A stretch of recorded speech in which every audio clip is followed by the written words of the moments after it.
নমস্কার বন্ধুরা, কেমন আছেন? আশা করি ভালোই আছেন ঈশ্বরের কৃপায়। আজকে আবার একটা নতুন ব্লগ নিয়ে চলে এলাম। আর আজকে চলে যাচ্ছি একটু শিশু মঙ্গল হসপিটালে।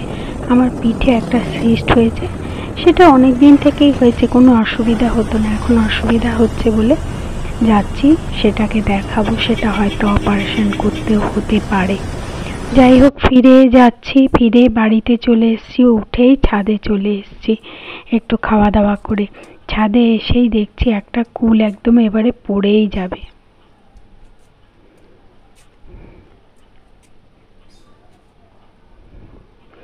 খুব সুন্দর খেতে, আর শীতের সময় তো এর মানে দ্বিগুণ হয়, আর প্রচণ্ড মিষ্টি। আর দানাগুলো না ভেঙে ভেঙে যায়, দানাগুলো শক্ত না, নরম দানা। আর এই যে দেখছেন, এটা হচ্ছে আমার জেট প্ল্যান্ট গাছ। একটা ছোট্ট ডাল এনেছিলাম, এখন বোধহয় 8-10টা টবে ভর্তি হয়ে গেছে। বন্ধু বান্ধব যারাই আসে দেখে, চায়, দিয়ে দিই। মানে তাতেও মনে হচ্ছে প্রত্যেক দিনই।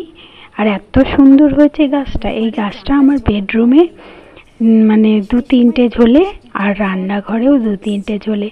বৃষ্টির জন্য একটু জল খাওয়ানোর জন্য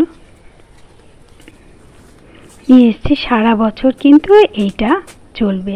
এবার দেখছি একটা শশা বেশ মানে বড় হয়েছে, এরপরে ওইটা কিন্তু কাটলে নষ্ট হয়ে যাবে, মানে দানা হয়ে যাবে।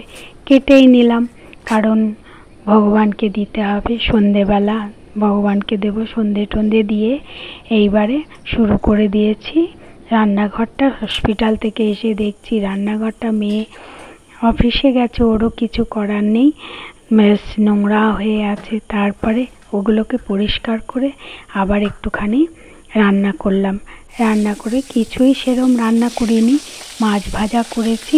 মেয়ে বলল, মা আমি মাছ ভাজা দিয়ে ভাত খাবো, আমি আর অন্য কিছু খাবো না। আমি বললাম, না, শুধু মাছ ভাজা দিয়ে ওরকম শুকনো শুকনো খাওয়া যাবে না, মাছ ভাজা দিয়ে খাবে, মাছের ঝোল পাতলা করে করবো, সেই দিয়ে খেয়ে নিও বলে ওই মাছ ভাজা দিলাম, একটা কাঁচা লঙ্কা দিলাম, ওইটা দিয়ে একটু খাবে, আর মাছের ঝোল দিয়ে।